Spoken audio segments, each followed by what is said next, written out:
ആദർശ് നോക്കുമ്പം അനി ആകെപ്പാട് ഡള്ളായിട്ട് അവിടെ ഇങ്ങനെ ഇരിക്കുകയാണ്.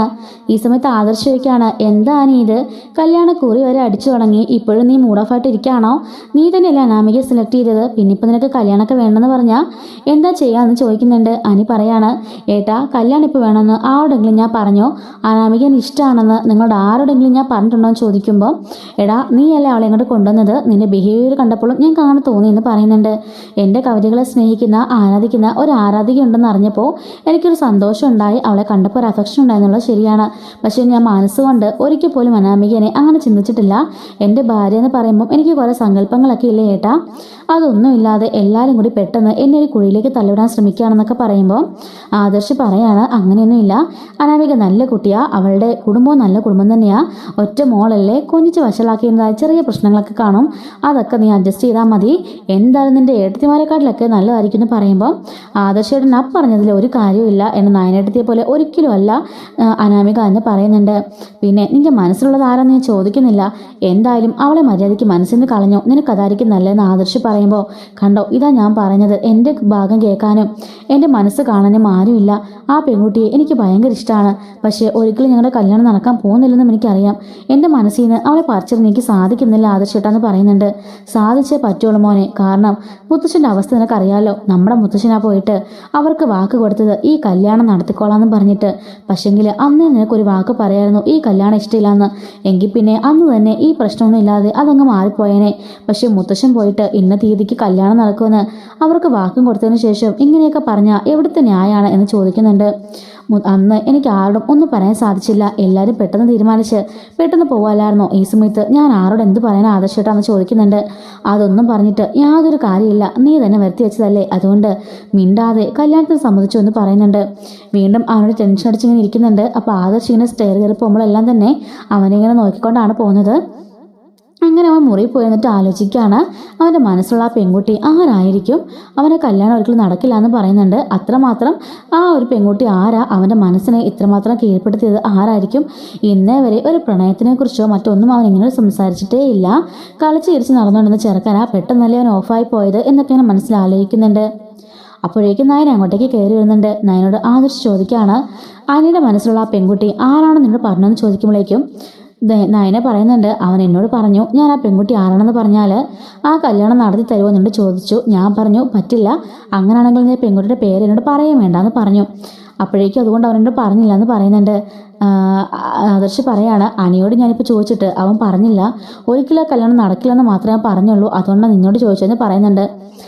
നയന പറയാണ്, എന്തായാലും ആ പെൺകുട്ടി അവനെ ഭയങ്കര ഇഷ്ടമാണ്, അവൻ പറഞ്ഞത് ആ പെൺകുട്ടിയോട് അവനോ ആ പെൺകുട്ടി ഇവനോടോ ഇഷ്ടമാണെന്ന് പറഞ്ഞിട്ടില്ല, രണ്ടുപേരെ മനസ്സുകൊണ്ടാണ് പ്രണയിക്കുന്നതെന്നും ആ പെൺകുട്ടിക്ക് ഇവനെ ഭയങ്കര ഇഷ്ടമാണെന്ന് ഇവൻ അറിയാമെന്നും ഇവൻ ആ പെൺകുട്ടിയെ ജീവനാണെന്നും അവൻ പറഞ്ഞത്. അനാമികനെ അവൻ ഒരിക്കലും അങ്ങനെ കണ്ടിട്ടില്ല എന്നും അനാമികനെ അവന് ഇഷ്ടമില്ല എന്നും അവനോട് പറഞ്ഞെന്ന് പറയുന്നുണ്ട്. ആദർശ് പറയുന്നുണ്ട്, എന്നോട് അവൻ അങ്ങനെ തന്നെയാണ് പറഞ്ഞത്, പക്ഷെ ആ പെൺകുട്ടി ആരാണെന്ന് അറിയില്ലല്ലോ എന്ന് പറയുമ്പം നയന പറയാണ്, അതെന്തായാലും അറിയാതിരിക്കുന്ന ആദർശേട്ട നല്ലത്, അറിഞ്ഞാൽ പിന്നെ നമുക്ക് ഒരു വിഷമമായിരിക്കും, എങ്ങനെയെങ്കിലും അത് നടത്തിക്കൊള്ളണം നമ്മുടെ മനസ്സ് തോന്നിക്കുകയല്ലേ, അതുകൊണ്ട് നമ്മൾ അതിനെക്കുറിച്ച് ഒന്നും മൈൻഡ് ചെയ്യേണ്ട എന്ന് നയന പറയുന്നുണ്ട്. ഇപ്പം നമുക്ക് ആവശ്യം മുത്തശ്ശൻ്റെ അസുഖം മാറുക എന്നുള്ളതാണ്, മുത്തശ്ശന് സന്തോഷം കൊടുക്കുന്ന എന്ത് കാര്യം വേണമെങ്കിലും ചെയ്തു കൊടുക്കണമെന്ന് പറയുന്നുണ്ട് കേട്ടോ. അപ്പോഴേക്കും ആദർശ് പറയാണ്, ശരിയാ, പണ്ട് ഇതുപോലെ മുത്തശ്ശനെ സന്തോഷിപ്പിക്കാൻ നോക്കിയതാ, ഞാനിങ്ങനെ വന്ന് പെട്ടു നിൽക്കുന്നതെന്ന് പറയുമ്പോഴേക്കും നയന വന്നിട്ട് ചോദിക്കുകയാണ്, അതെ എന്നെ കിട്ടിയിട്ട് നിങ്ങൾക്ക് പ്രത്യേകിച്ച് കുഴപ്പമൊന്നും ഉണ്ടായല്ലോ, ശരിയാ കുറച്ച് ക്യാഷിൻ്റെ കുറവുണ്ടായി, കാരണം വേറെ ഏതെങ്കിലും പെമ്പിള്ളേരാണെങ്കിൽ കുറേ ക്യാഷ് കിട്ടിയാനേ, അത് ശരിയാ, പിന്നെ നിങ്ങൾ കെട്ടാൻ നോക്കിയതും എൻ്റെ നവേച്ചിനെ അല്ലേ, നവേച്ചിനെ കിട്ടിയിരുന്നാലും ഇതൊക്കെ തന്നെയായിരുന്നു അവസ്ഥ, ക്യാഷൊന്നും എൻ്റെ വീട്ടിൽ നിന്ന് കിട്ടാൻ പോകുന്നില്ല എന്ന് പറയുന്നുണ്ട് കേട്ടോ. പിന്നെ ആദർശോടൻ സ്നേഹിച്ച ഒരാളെ കല്യാണം കഴിക്കുക എന്നുള്ളൊരു ഒറ്റ ബെനിഫിറ്റ് മാത്രമേ ഉണ്ടായിരുന്നുള്ളൂ എന്ന് പറയുന്നുണ്ട് കേട്ടോ. എന്നാൽ ഇവിടെ കൊണ്ടുവന്ന് കഴിഞ്ഞാൽ ചേച്ചി പറഞ്ഞില്ല കള്ളാന്ന് പറയുമ്പോഴേക്കും ആദർശോട്ടൻ എന്നെപ്പോലെ എൻ്റെ ചേച്ചിനെ വെറുത്തേനെ, ഇതിലും ഭേദം അത് തന്നെയാണ് എന്നൊക്കെ പറഞ്ഞ് നയന ഇങ്ങനെ നിൽക്കുന്നുണ്ട് കേട്ടോ കളിയാക്കിക്കൊണ്ട്. ആദർശ് പതിയെ റൂമിൽ നിന്നും ഇറങ്ങിപ്പോകുന്നുണ്ട്.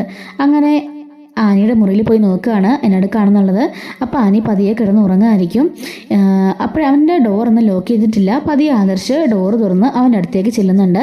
എന്നിട്ട് ഇങ്ങനെ അവനോട് ഇങ്ങനെ ഉറക്കത്തിൽ കിടന്ന് അവനോട് ഇങ്ങനെ പറയുന്നുണ്ട്, മോൻ എന്നോട് ക്ഷമിക്കണം, എനിക്കറിയാം മോൻ്റെ മനസ്സിൽ ആരോ ഒരു പെൺകുട്ടി ഉണ്ടെന്ന്, അവളെ മോൻ ഒരുപാട് ഇഷ്ടമാണെന്നും അറിയാം, ഒരിക്കലും അനാമികയുടെ ജീവിതത്തിൽ മോന് സപ്പോർട്ടിങ് അല്ലെന്നും അറിയാം, പക്ഷെ നമ്മുടെ മുത്തശ്ശനാണ് ഈ വീണ്ടും നെടുന്തോണ്, നമ്മുടെ മുത്തശ്ശൻ ഇല്ലാതായി കഴിഞ്ഞാൽ പിന്നെ ഈ അനന്തപുരം തന്നെ ഇല്ലാതായി പോവും. അതുകൊണ്ടാണ് മോനെ മുത്തശ്ശൻ്റെ അസുഖം എത്രയും പെട്ടെന്ന് മാറണമെങ്കിൽ മോൻ്റെ വിവാഹം ഉടനെ നടക്കണം. അതിലൊരു പ്രശ്നങ്ങൾ ഉണ്ടാകാൻ പാടില്ല. അതുകൊണ്ട് എന്നോട് ക്ഷമിക്കണം എന്നൊക്കെ ഇങ്ങനെ ആദർശ് പറയുന്നുണ്ട്. അപ്പോഴായിരിക്കും ആനിയുടെ ഫോൺ ഇങ്ങനെ പെണ്ണിൻ്റെ മെസ്സേജ് പോലെ വരുന്നത്. ഇതാരാ ഈ സമയത്ത് മെസ്സേജ് അയക്കുന്നതെന്ന് ഓർത്തിട്ട് അവനിങ്ങനെ ഫോൺ ലോക്ക് അടിക്കുന്നുണ്ട്. ലോക്ക് അടിക്കുമ്പോഴേക്കും അതിൽ ഒരു സിമ്മ് മെസ്സേജ് തന്നെ ആയിരിക്കും കേട്ടോ വരുന്നത്. പെട്ടെന്നായിരിക്കും ഈ വാൾപേപ്പർ അവനെ എടുത്തു വെച്ച ഫോട്ടോയോട് തന്നെ അവൻ സൈഡ് ലോക്കാക്കിയാണ് ഫോൺ ലോക്ക് ചെയ്ത് വെച്ചിരിക്കുന്നത്.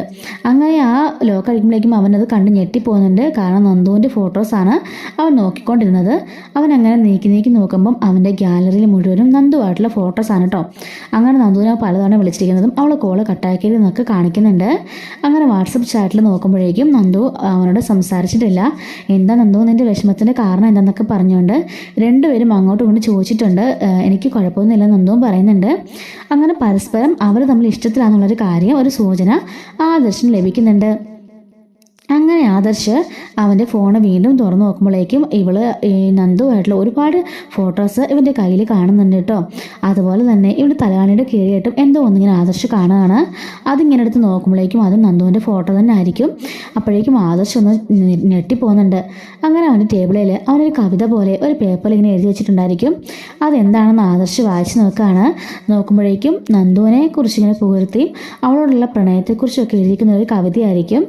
അപ്പോൾ അത് കാണുമ്പോഴേക്കും ആദർശ് പൂർണ്ണമായും തകർന്നു പോവാണ്. അങ്ങനെ ഫോണും പേപ്പറും എല്ലാം യഥാസ്ഥാനത്ത് തന്നെ വെച്ചിട്ട് പതിയെ അവൻ്റെ മുറിയിൽ നിന്നും ഇറങ്ങുന്നുണ്ട്. ഡോർ അവനിങ്ങനെ അടച്ചിട്ട് പതിയെ അവൻ്റെ മുറിയിലേക്ക് പോവാണ്. മുറിയിൽ പോയിട്ടൊരു സമാധാനം ഇല്ല അവനോട് കിടക്കുന്നുണ്ട് കേട്ടോ. നയന പറയാണ് എന്താ അങ്ങോട്ട് ഇപ്പോൾ തുള്ളിച്ചടി പോയാണല്ലോ, ഇപ്പം എന്ത് പറ്റി എന്താ എന്ന് ചോദിക്കുന്നുണ്ട്. എവിടെ നിങ്ങൾ പോയെന്ന് ചോദിക്കുമ്പോൾ ഒന്നുമില്ല, ഞാൻ ജസ്റ്റ് ഒന്ന് നടക്കാൻ പോയാന്നും പറഞ്ഞിട്ട് അവൻ കയറി കിടക്കുന്നുണ്ട്. എന്നിട്ട് പറയാണ് നയന പറയുന്നുണ്ട് എങ്കിലും അവൻ്റെ മനസ്സിലുള്ളത് ആരായിരിക്കും ആ പെൺകുട്ടി? എന്തായാലും ആ പെൺകുട്ടി ഭാഗ്യം ചെയ്താളാ. അനിയെപ്പോലെ ഒരാൾ സ്നേഹിക്കാന്ന് പറഞ്ഞാൽ അതൊരു വലിയ ഭാഗ്യം തന്നെയല്ലേ എന്നൊക്കെ പറയുന്നുണ്ട്. അപ്പോഴേക്കും ആദർശ് പറയാണ് ആ പെൺകുട്ടി ശരിക്കും ഭാഗ്യമുള്ള പെൺകുട്ടി തന്നെയാണ്. അവനെ കിട്ടാൻ പറ്റാതെ പോയതിൽ ഒരുപക്ഷെ അവളെ കെട്ടിക്കൊണ്ട് അവനോട് വന്നാൽ ശരിക്കും എല്ലാവരുടെയും പോരെ ആ കുട്ടി അനുഭവിക്കേണ്ടി വരുമായിരിക്കും. അതുകൊണ്ട് ആ കല്യാണം നടക്കാൻ പാടില്ലെന്ന് അവൻ പറഞ്ഞെന്ന് പറയുന്നുണ്ട് കേട്ടോ. അപ്പോഴേക്കും നയനെ പറയുന്നുണ്ട് എന്തൊക്കെയായാലും വന്ന് കയറുന്ന ആളെ അവൻ പൊന്നു പോലെ നോക്കും, അവൻ അതുപോലെ സ്നേഹിക്കുമെന്ന് നയനെ പറയാണ്. ആദർശ് പറയുന്നുണ്ട് അതൊക്കെ ശരിയായിരിക്കും, എന്തായാലും അവൻ്റെ മനസ്സൊക്കെ മാറിക്കോളും, അവൻ അനാമികനെ സ്നേഹിച്ചോളും. ഇനി അവൻ അതിനെക്കുറിച്ചൊക്കെ പറയാൻ വരാമെന്നുണ്ടെങ്കിൽ നീ പെട്ടെന്ന് ഒഴിഞ്ഞു മാറി പോയിക്കോണം എന്ന് പറയാണ്. ഞാൻ അല്ലേലും അവനോട് പറഞ്ഞിട്ടുണ്ട് ആ ഒരു കേസുമായിട്ട് എൻ്റെ അടുത്തേക്ക് വരികയും വേണ്ട, നിങ്ങളുടെ അടുത്തേക്കും പോകണ്ട, മുത്തശ്ശൻ്റെ അടുത്തേക്ക് പോയി പോലും ചെയ്തേക്കരുതെന്ന് ഞാൻ പറഞ്ഞിട്ടുണ്ടെന്ന് പറയുന്നുണ്ട് കേട്ടോ. അങ്ങനെ ആദർശം നനയും അതിനെക്കുറിച്ച് ഇങ്ങനെ സംസാരിച്ചുകൊണ്ട് അവരൊരുമിച്ചൊരു കട്ടിലിൽ ഇങ്ങനെ കിടന്നുറങ്ങുന്നുണ്ട്. ഈ സമയത്താണല്ലോ നന്ദു ആണല്ലോ ഉറങ്ങിയിട്ട് പോലുമില്ല. അനിയുടെ ഫോൺ വരുന്നുണ്ടോയെന്നും അനിയുടെ ഫോട്ടോയൊക്കെ എടുത്ത് വെച്ച് നോക്കിക്കൊണ്ട് അവളിങ്ങനെ ആ ഫോണിൽ തന്നെ നോക്കിക്കൊണ്ട് ഇങ്ങനെ ഇരിക്കുന്നുണ്ട് ചാരി. അവനാണെങ്കിലും നന്ദുവിനെ തന്നെ കേട്ടോ സ്വപ്നം അങ്ങനെ കിടക്കുന്നതൊക്കെ. അപ്പോൾ ഇതുപോലെ വരാനിരിക്കുന്ന സ്റ്റോറീസും ഡെയിലി റിവ്യൂസൊക്കെ നമ്മുടെ ചാനൽ അപ്ലോഡ് ചെയ്യുന്നതിന് മിസ്സാവാതിരിക്കാൻ ചാനൽ സബ്സ്ക്രൈബ് സപ്പോർട്ട് ചെയ്യണേ. Thanks for watching.